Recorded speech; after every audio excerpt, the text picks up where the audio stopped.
Oi, gente, eu sou a Salete Aranha e hoje eu tenho um prazer imenso de apresentar para vocês a Ana Cláudia Bortolozzi, uma pessoa que foi minha aluna e em alguns momentos foi orientanda também, e a quem eu respeito profundamente como pessoa, como ser humano e como profissional.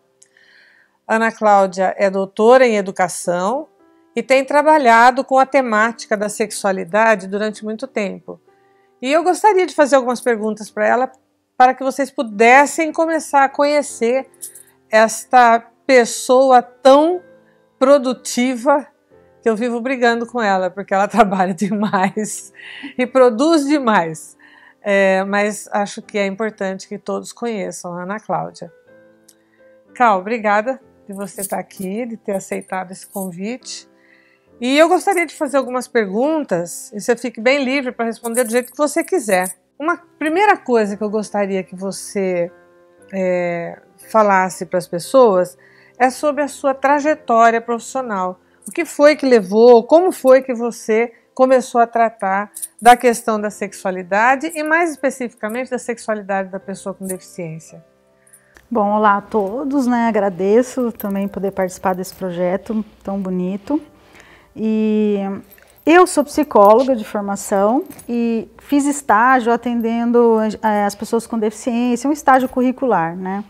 E a questão da sexualidade aparecia, mas até então não era um foco importante assim na minha vida, né?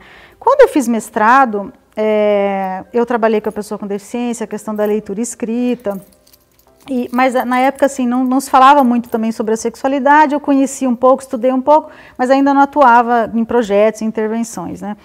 Aí quando eu voltei para Bauru e fui dar aula, aí esse desafio apareceu na minha vida. Em que sentido? Eu comecei a fazer grupos de intervenção e como eu ministrava a disciplina de sexualidade, eu via que não tinha literatura, que ninguém sabia muito falar sobre isso, não sabia direito como abordar, como fazer, e aí foi um desafio. Eu gosto de desafios, sabe?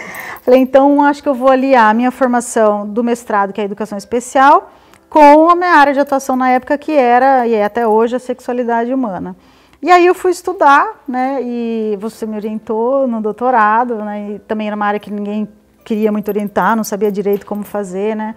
Mas eu acho que o que mais me incentivou é a pesquisa aplicada. Tipo assim, tudo que eu pesquisava eu conseguia devolver em projetos, porque as pessoas contribuíram muito nos estudos, mas eu queria também devolver isso para a sociedade. Daí eu fui só aumentando assim, as curiosidades dos projetos.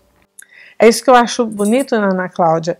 Ela tem uma curiosidade, ela se envolve com aquele tema, pesquisa, levanta informações, e isso tudo reverte na prática profissional dela e também na contribuição para pessoas. Essa é uma marca muito característica da Ana Cláudia. O que você diria que aprendeu nessa jornada? Que você foi aprendendo? Bom, eu aprendi primeiro que não tem receita. Então, assim, ninguém dizia para mim o que tinha que fazer, nenhum livro, nenhum texto. E cada caso é um caso, cada grupo é um grupo. Então, que eu aprendo sempre junto no fazer, né? Acho que eu aprendi isso.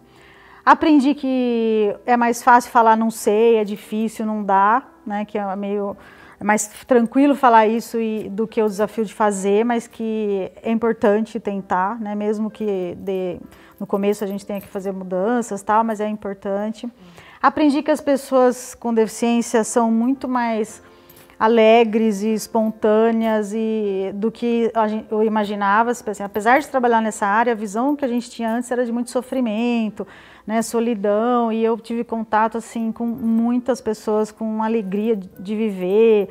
Então isso também me enriqueceu muito, e tantas outras coisas. Legal. Dentre esses grupos, esses segmentos populacionais com quem você tem trabalhado na sua trajetória profissional, que tipo de solicitação, ou que tipo de participação você nota nas pessoas? Em termos de interesse ou necessidade? Bom, o que eu mais vejo é o interesse dos educadores. Então, assim, o que antes era um problema, né, tipo, o que eu vou fazer com um aluno com deficiência na sala, hoje virou, eu acho que um incentivo para as pessoas melhorarem. Isso também eu acho que mudou bastante. Então, como os professores começam a fazer especialização e procurar a formação, cai na questão da sexualidade, que não tem muito, né? Os cursos inclusive de educação especial, às vezes não incorporam esse tema, né? E aí eu acho que tem uma hora que eles começam a perceber que é uma coisa que eles precisam dar conta, precisam saber, e aí começam a perguntar. Então, assim, quando eu dou palestra ou curso, eles têm muita curiosidade, assim, não é curiosidade, é curiosidade de como eu posso ajudar, assim, isso para mim é muito bom. Então, eles levam perguntas do ambiente, contam casos, às vezes eu falo algumas coisas e eles falam, nossa, isso daí aconteceu mesmo, né? Então eu tento trabalhar com situações que eu já acho que acontece para eles tentarem resolver, né? Então isso assim, com os professores eu trabalho muito a questão da formação. Com os pais, eu tenho assim, famílias que ou querem muito que eu fale sobre isso e tem famílias que não querem que eu fale sobre isso. Porque é um problema da religião, um problema da própria família, que a gente não deve, né, intervir e tal. Então a gente faz um trabalho, eu sempre considero a família nos meus projetos, porque ela tem que ser uma aliada, né? Eu não posso falar uma coisa para os alunos, para os adolescentes, enfim, e a família falar outra. Então, a gente tem que trazer a família para ela entender o que é a proposta de educação sexual, que é um respeito ao direito que todo mundo tem, que é uma questão de prevenção, né? E quando você consegue trabalhar isso com a família, aí eles entendem, ajudam, colaboram, né? A questão do público e privado, da vulnerabilidade, e aí eles entendem e ajudam. Então, acho que é o que eu mais vejo desse segmento. Que bom, eu acho fantástico essa entrega da Ana Cláudia trabalhando nesta área, e mais fantástico ainda é você conseguir conquistar a participação da família, especialmente sabendo que na nossa sociedade a temática sexualidade é uma temática que afasta pessoas, né, e também produz uma série de reações que não seriam necessárias de acontecer. Mas eu fico muito feliz por isso. E é interessante que a sexualidade, assim, ela é um tema complexo mesmo, porque ou ele assusta no sentido, né, dos tabus e dos preconceitos, ou ele vira uma coisa banalizada, né? Então, a sexualidade como se fosse pornografia e tal. E eu acho que até isso a gente tem que começar a respeitar, né? Que faz parte do desenvolvimento humano, como qualquer outra questão, né? Eu gosto bastante de ouvir você falando sobre isso, porque tem tanta vida, tem tanta entrega e já tem tanta experiência, né? Mas tem uma área que eu não fiz nenhuma pergunta, mas eu acho que seria importantíssimo de você apresentar para as pessoas, que é assim, falar um pouco sobre os estudos que você já fez, as pesquisas, as dissertações e teses e todos os trabalhos com que você tem envolvido, você tem se envolvido tanto na pesquisa como na aplicação prática. Eu acho que seria bom. Eu tenho vários estudos, né, mas uma coisa que eu tentei abranger nos estudos toda a população. Então, assim, não é necessariamente a pessoa com deficiência, mas hoje eu cheguei nas pessoas. Então, isso eu queria, assim, contar um pouquinho como que eu compreendo a questão. Antes, todo mundo fala por ele, né? Fala por eles. Então, eu ouvi primeiro os familiares, aí fiz um projeto de intervenção, depois fiz uma pesquisa grande, né, no doutorado com os professores, eu ouvi os professores. Depois fiz uma pesquisa com lesados medulares, ouvi os próprios adultos, né, que sofreram um acidente e resultaram uma lesão. E aí eu comecei a perceber que no caso da deficiência intelectual principalmente, eles não falam, né, eles têm vontades, necessidades, que é difícil até a gente conseguir ter contato, mas que é importantíssimo saber deles, como que eles introjetam as coisas, né. Então minha última pesquisa foi financiada pela FAPESP e tudo, mas eu ouvi as pessoas com deficiência, os jovens, né? E foi muito interessante que eu aprendi com eles. Então eu fazia perguntas, por exemplo, para um rapaz, né, você quer ter filhos? Aí ele falou, eu não, só mulher tem. Né? Então, assim, eu perguntei errado, né? Então até a dificuldade do diálogo, mas essa questão da prevenção, eles sabem, eles reconhecem, embora a informação chega muito deturpada. Então é importante a pesquisa para a aplicação, porque a partir da pesquisa eu consegui ver o que a gente tem que melhorar nos projetos de intervenção para que essa informação seja acessível, né? Porque eles falam assim, a AIDS é um bichinho, mas aí é um bichinho que tem que pôr camisinha. O que é camisinha? Não sei. Então, muita gente fala, mas não chega, assim, não vira, não consegue virar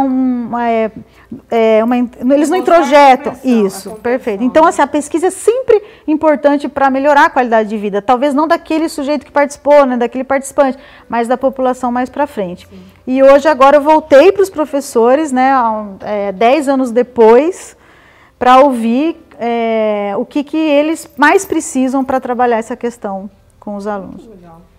Você sabe que quando eu fiz um mestrado nos Estados Unidos, lá de reabilitação, eu tive que fazer um tipo de um estágio durante 6 meses numa entidade que era tipo halfway house, que é a casa intermediária, né, entre a internação, a institucionalização e a vida com autonomia. E ali os conselheiros que trabalhavam nessa casa ajudavam as pessoas a tomar decisões a respeito da vida deles de maneira geral, desde AVD, AVP até o gerenciamento da sexualidade, né, e da vida sexual mesmo. E eu me lembro que eu tinha uma das pessoas, um rapaz que era ele tinha paralisia cerebral espástica, bastante severa, e esse rapaz estava namorando uma outra moça, que também residia ali, que era deficiente intelectual.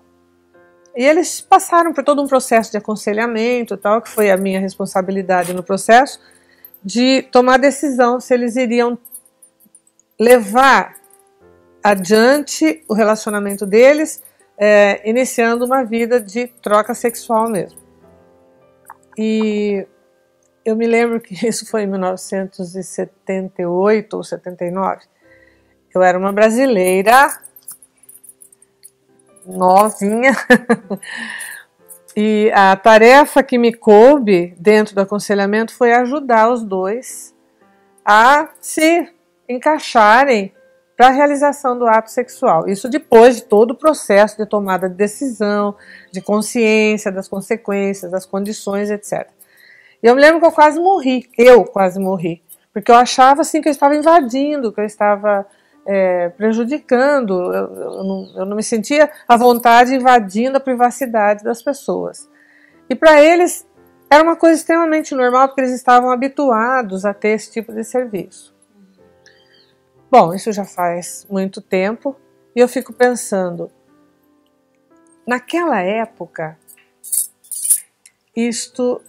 essa prática já fazia parte do modelo que hoje, aqui no Brasil, se fala, que é do empowerment, né, do empoderamento, mas que não acontece na prática. Nós temos muito discurso e muito pouca prática consequente, né?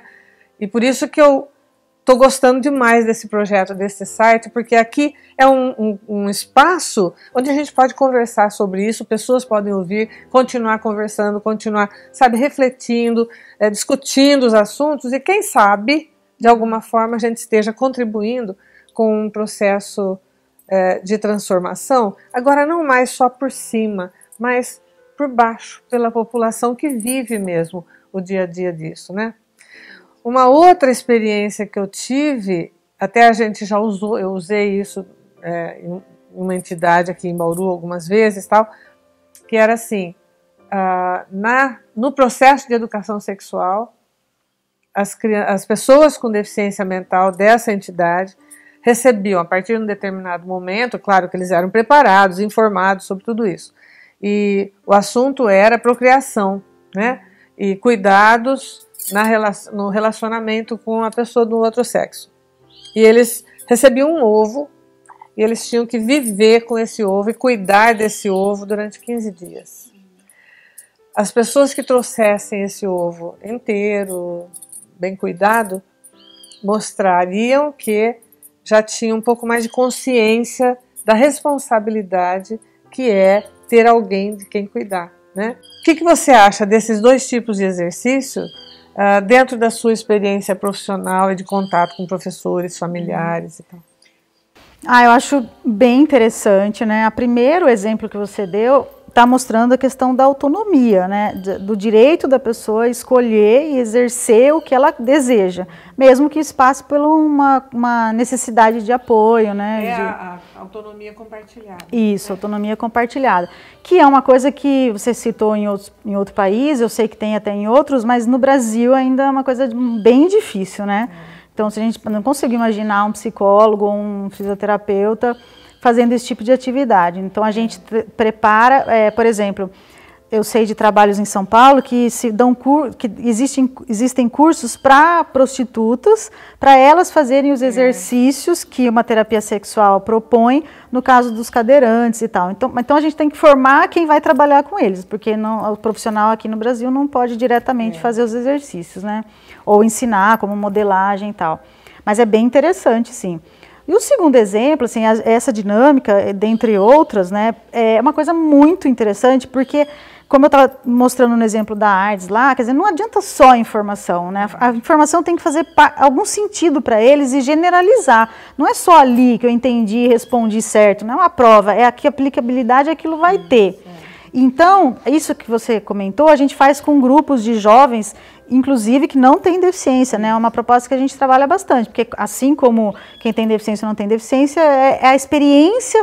Por exemplo, ninguém vai dizer é ruim ter um filho, mas eles têm que entender que ter um filho tem consequências. Não é ruim ter uma relação sexual, mas ter relação sexual tem consequências.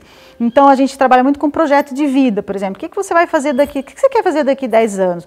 Eu quero ser artista, eu quero trabalhar nisso. Lá. Daí a gente fala, se você tivesse um filho amanhã, como é que ia ser, né? Então, não é para dizer que ter um filho é ruim, mas tem que saber como, onde, porquê, né? Então, as circunstâncias da vida têm que ser consideradas. Exatamente. Eu acho mais útil do que você dizer, porque o que chega pra gente é assim, não pode pôr a mão nela que engravida. Então, assim, além do não pode, é muito confuso para eles o que é que não pode, né? O teórico fica sem significação enquanto ele não tiver uma significação na prática, né? Então, ok. Você gostaria de dizer mais alguma coisa? Queria dizer só que eu sou mesmo apaixonada por essa área, né? Trabalho já há bastante tempo, não quer dizer com isso que eu sei tudo, então a gente está sempre aprendendo e nós vamos ter várias aulas, vários assuntos para esclarecer outras dúvidas, né? Eu estou à disposição. Muito obrigada, de coração. Para mim, realmente, se você sabe, é um prazer, eu fico emocionada mesmo de poder contar com você dentro desse projeto, que é um projeto do meu coração mesmo. E quero também agradecer a todos que assistiram a esta entrevista.